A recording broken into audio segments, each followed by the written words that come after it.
तो हम तीनों वहाँ जा रहे हैं। हाय करो। तो चलिए जलियांवाला बाग चलते हैं, फिर मैं आपको दिखाती हूँ, ठीक है। ये है जलियांवाला बाग।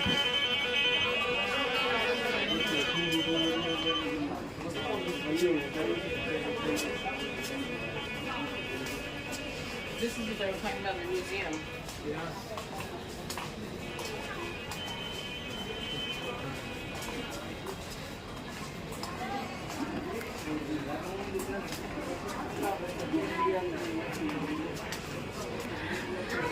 जलियांवाला बाग की जो स्टोरी है वो तो आप सबको पता ही होगी, बाकी जितना हमें पता है वो मैं बताऊंगी थोड़ा बहुत, और अगर कोई गलती हो जाए तो माफ़ करना।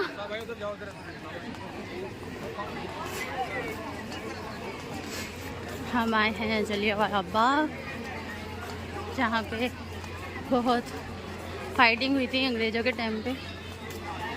अंग्रेज़ों ने ही गोलियां चलाई थी और आज अंग्रेज़ ही देखने आते हैं।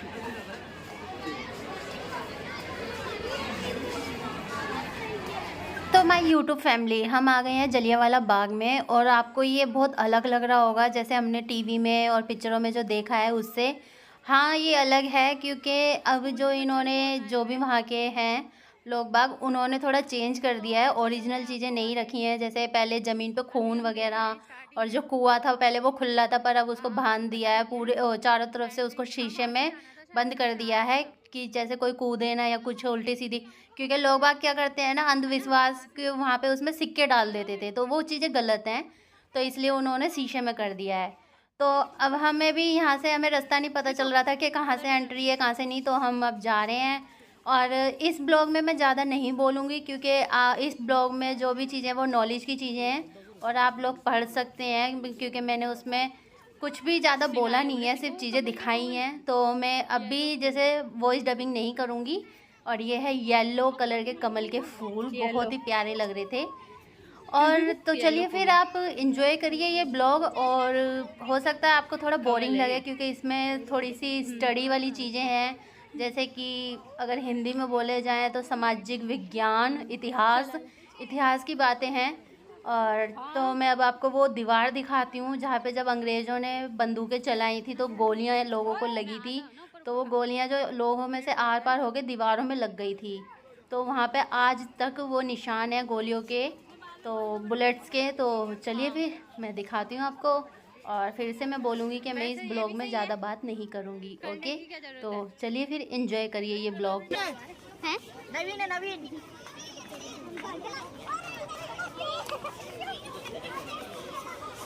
धूप भी बहुत है, भीड़ भी बहुत है।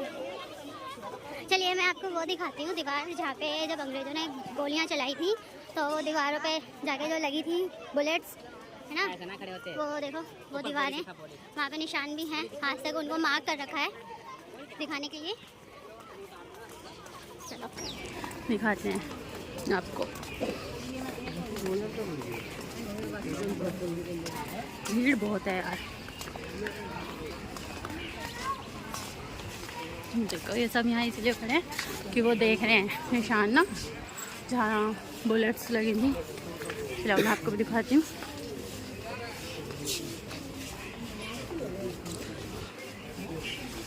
ये देखो, ये जो वाइट कलर से मार्क कर रखा है, यहाँ पे बुलेट्स लगी थी। यहाँ भी वाइट कलर का निशान है बुलेट्स लड़ते वक्त।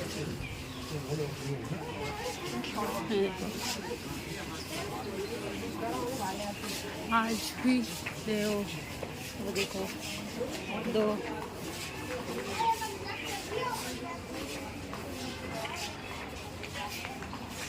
ये देखो लिखा हुआ है सब कुछ, पॉज करके पढ़ लेना, मैं दिखा देती हूँ पंजाबी में, इंग्लिश में, हिंदी में।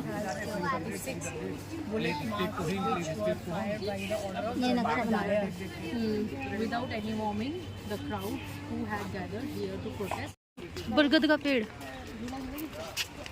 वाह कितना पुराना है, इसकी जड़ें निकली हुई हैं, ये देखो, है ना, जो है इसके ऊपर सबने ना नाम लिख रखे, इतने ऊपर चढ़े कैसे होंगे यार? चढ़े हुए होंगे, ये देखो। मेरे को भी लिखना तेरा मेरा नाम। ए नहीं, पेड़ को दर्द होता है यार। बट यार ये चीज़ है ना, ये गलत है। ये देखो, ये जो ये नाम वगैरह, ये निब्बा निब्बी वाली हरकत है ना, ये गलत है यार। ये इसको भी दर्द होता है यार भाई। वैसे बरगद का पेड़ है ना, कई साल पुराना होता है जब इसकी जड़ें निकलती हैं, जैसे ये निकल रही हैं।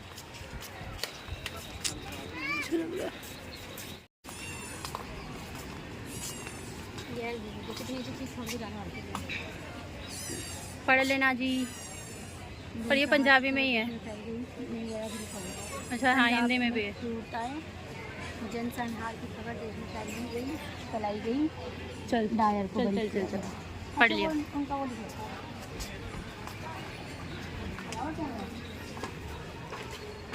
देखिए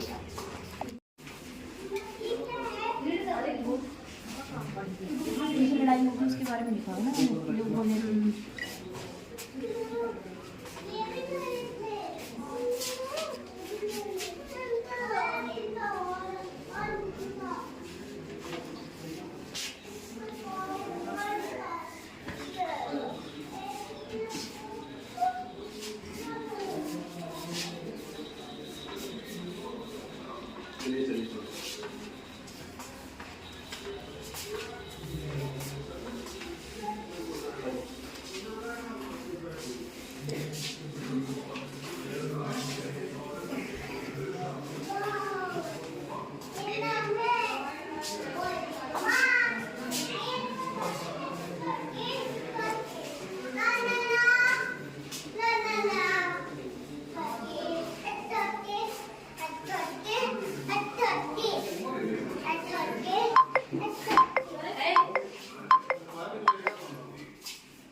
But the hospitals were open and the medical officers were there. The wounded only had to apply for help.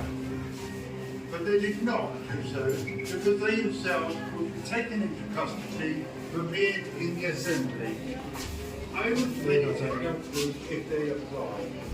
On the night of the 13th, we went inside the city to see if your curfew order was obeyed or not. That is so.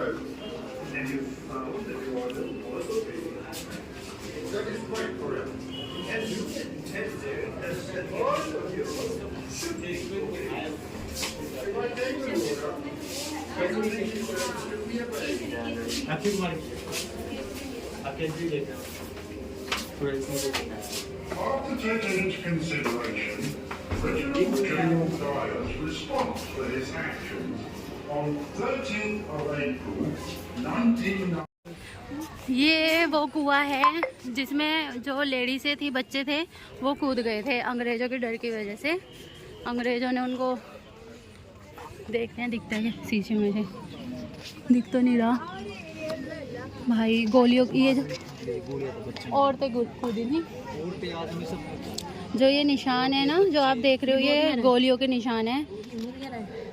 हाँ, और इसके अंदर जितने भी औरतें, बच्चे, जो बुढ़े आदमी थे, वो सब इसके अंदर कूद गए थे बचने के लिए।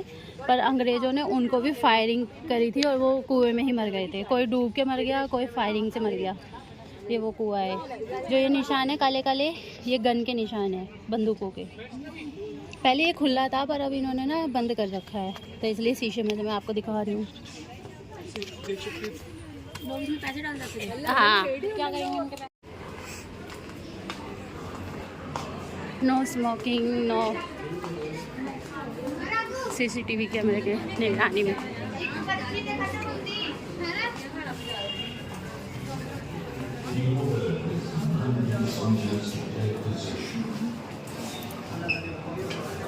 आप पॉज करके इसे पढ़ सकते हैं, जो भी लिखा है।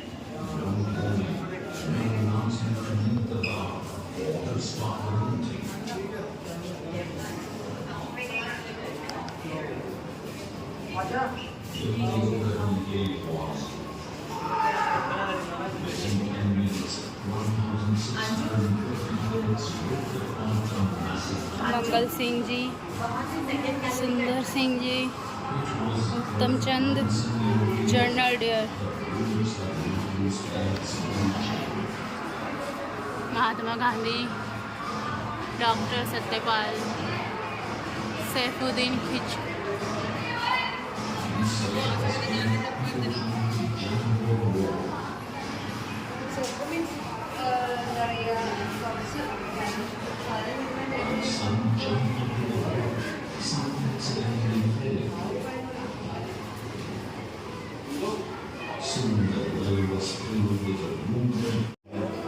Sand art, sorry.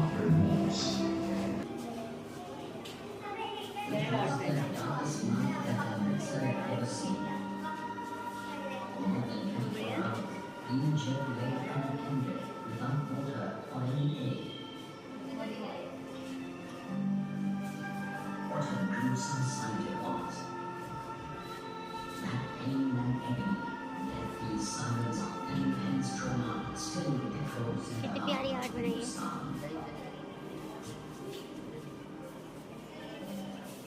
Mahatma Gandhi ji, अच्छा वो ढोल वाले।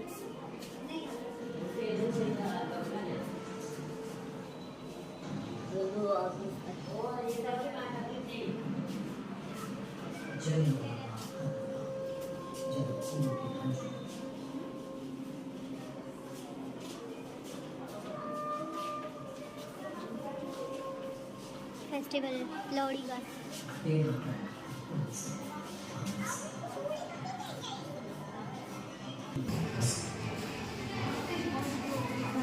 ये बयान थे उनके।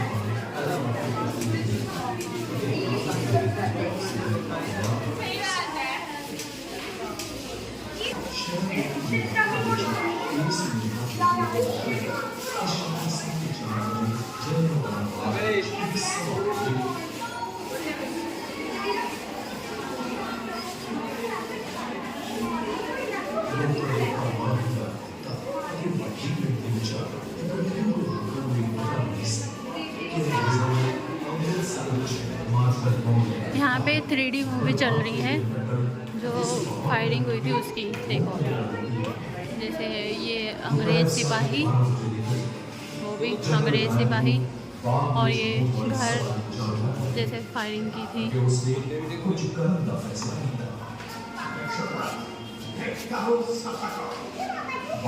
ऐसे थे ये 3D पेंटिंग। पंजाब का तो कर चुके सन पर उन्होंने मल विच ही रोक के बंबई भेज दिता गया ਅਤੇ ਵਿਰਾਸਤ ਵਿੱਚ ਲੈ ਲਿਆ ਗਿਆ।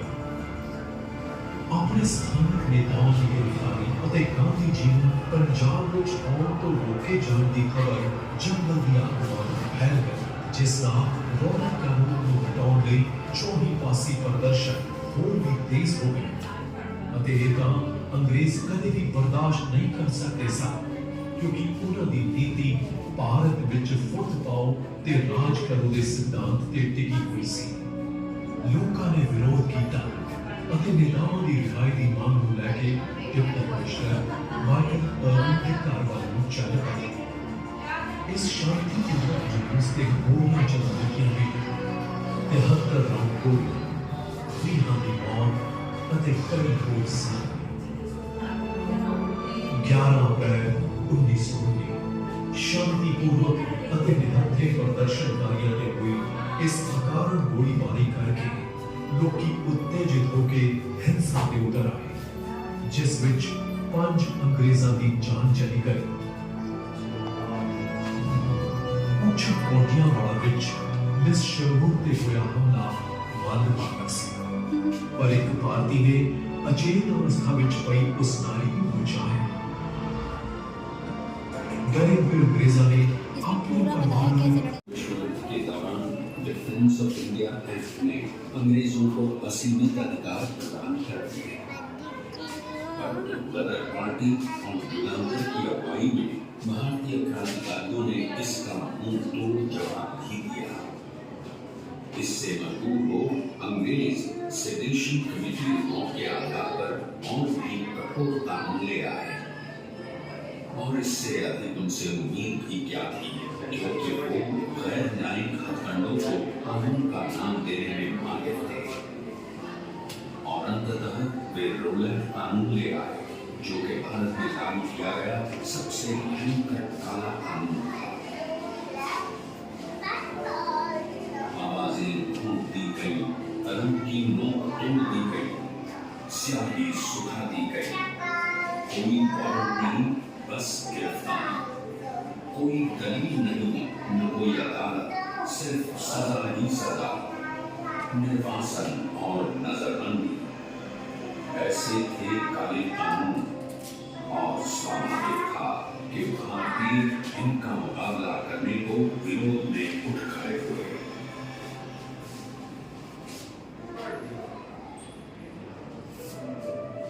दरिंदे, अधिकार, फांसी, गोलियां, तस्वीरें,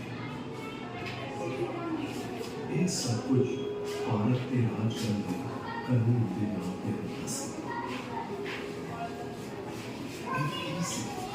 इसी भारत के राज करने अंग्रेजी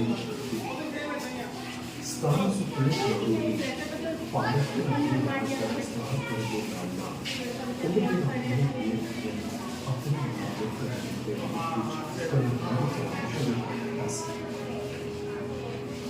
जिसके नतीजे वजह 1818 ਵਿੱਚ अंग्रेज़ों ने दमनकारी का और वो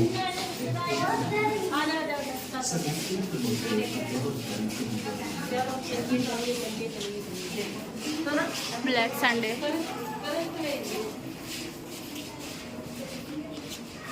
पहले विश्व युद्ध डिफेंस ऑफ इंडिया अंग्रेजों की असीमित अधिकार प्रदान कर देते और अगर पार्टी अति जुगांतर दरबार थे क्रांतिकारी ने इसका मुंहतोड़ जवाब दिया। ये गांधी जी इसके मजबूत है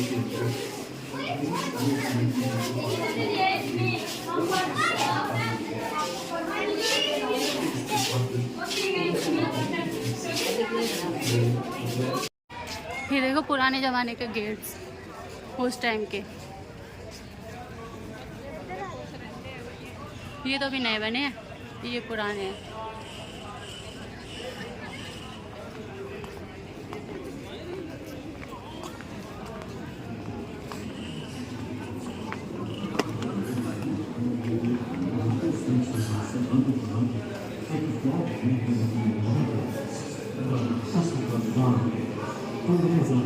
भगत सिंह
प्राचीन मूर्तियाँ निकली थी खुदाई में।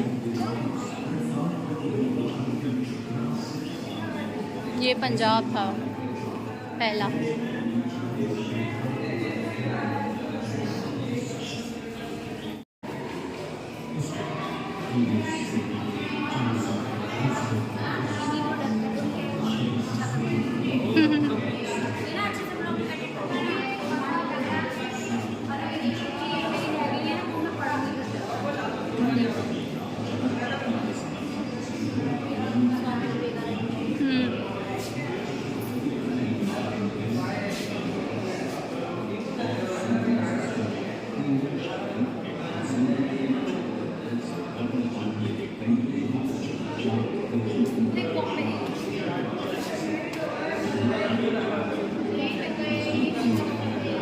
क्या?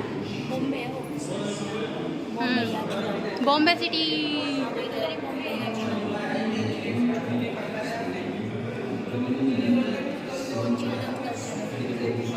हमारे आपके यार दोस्तों के भी मामा, उनके भी मामा।